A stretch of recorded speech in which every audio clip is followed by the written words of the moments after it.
Although yung iba, minsan natatawa talaga ako, ay, parang hindi balak magpakasal ni Ninong sa'yo, whatever, ganyan. Nakakatawa. Although, ayan, sa'yo mismo nang galing na ako yung hinihintay niya. Thank you, at sa kanya nang galing yan. Meron akong kailangan gawin, at pag nagawa ko yun, masasabi ko na ready na ako. Ano yun? Showbiz, ano ba yun?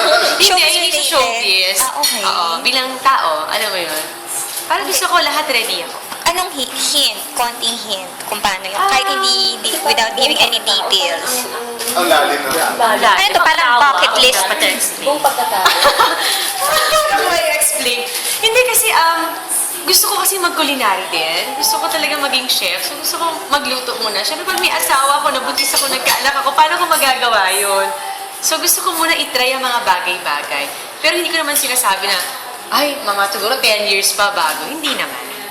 So, ano parang for you mas importante, may formal training ka, talagang prepared Gusto ko talaga. handain yung sarili ko kasi ayoko dumating sa pagkakataon na marami pa pala akong gustong gawin sa buhay ko pero hindi ko na magawa. Ang buhay ng tao ay ito lang yan, isang beses lang yan. Sabi nga nila, kapag ang free mo eto, pag nalagpas mo, hindi mo na pwedeng ibalik. So hanggat nandyan ka at marami kang gustong gawin, siguro mas maganda yung na marami kang alam. Para at least yung kahit asawa mo na yung isang tao, ma-amaze pa rin siya sa'yo at doon feeling ko nag-work ang isang relationship pag hindi ka na kontentong matuto sa mga bagay na para sa sarili mo lalo at sa partner mo. Alam, yun yung nabanggit mo, sabi ko kasi kay kahapon kay Ding Dong na parang, parang ang galing naman, parang si Marian seems to be the type of girl na parang patiently waiting, mukhang hindi ka naman niya minamadan. So sabi nga niya na, ay hindi actually, maraming commitments, ikaw na, Totoo naman. anong Adi sa feeling na kanya gano'n? na- adi sa kanya Kasi na parang nagalit. akala nila, Yes, Di ba may tama mga ka dyan. ganong Parang, general oo, na parang, hindi ka pa kakasal, whatever. Okay lang ko, yun ang point of view nila. At least nanggaling kay Ding Dong na ako ang hinihintay niya. Bilang babae, parang haba ng hair ko. Hintayin mo ako. After all these years po, paano makilig? Anong nagpapakilig po sa inyo? Sa relationship niyo? Paano makilig Alam mo, si sa Mark? totoo lang, hindi kami nawawala ng kilig factor sa isa't isa. At feeling ko yan ang secret namin eh. Kasi hindi kami nauubusan na i-surprise at i-amaze ang bawat isa. At hindi kami nawawala ng time. Hanggat kahit isingit na kahit 1 hour lang na magdi-dinner or magla-lunch together, gagawin namin yan.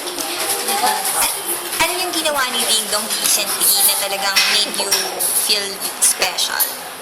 Siguro itong Valentine's, kasi pagising ko ng umaga, may pagbukas ko ng condo ko, parang sa pintuan, ay, may flowers ako!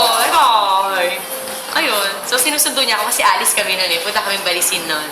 So, more on actions pa siya. Kasi parang kahapon, nabanggit na hindi talaga siya yung cheesy type. Hindi siya Oo, show. naniniwala din naman ako na ang mga lalaki naman talaga hindi ma-cheesy. Parang nakaka-insecure naman yun kung mas cheesy pa yung lalaki kaysa sa babae. Siguro sa ganyang klaseng pagkakataon, alam naman ng lahat na very vocal talaga ako, very transparent ako. Siguro more on ako yung masalita. Although action din, pero more on si Dong sa action din kasi. Maganda yung tipong, ay, na-touch naman pala siya doon. Pero pinakikita niya sa mga action niya, hindi yung, alam mo, kinilig ako. Parang, magtataka naman ako, mamaya confirm na pala ito. Kasi diba, so mas maganda yung lalaki sa lalaki, babae, babae.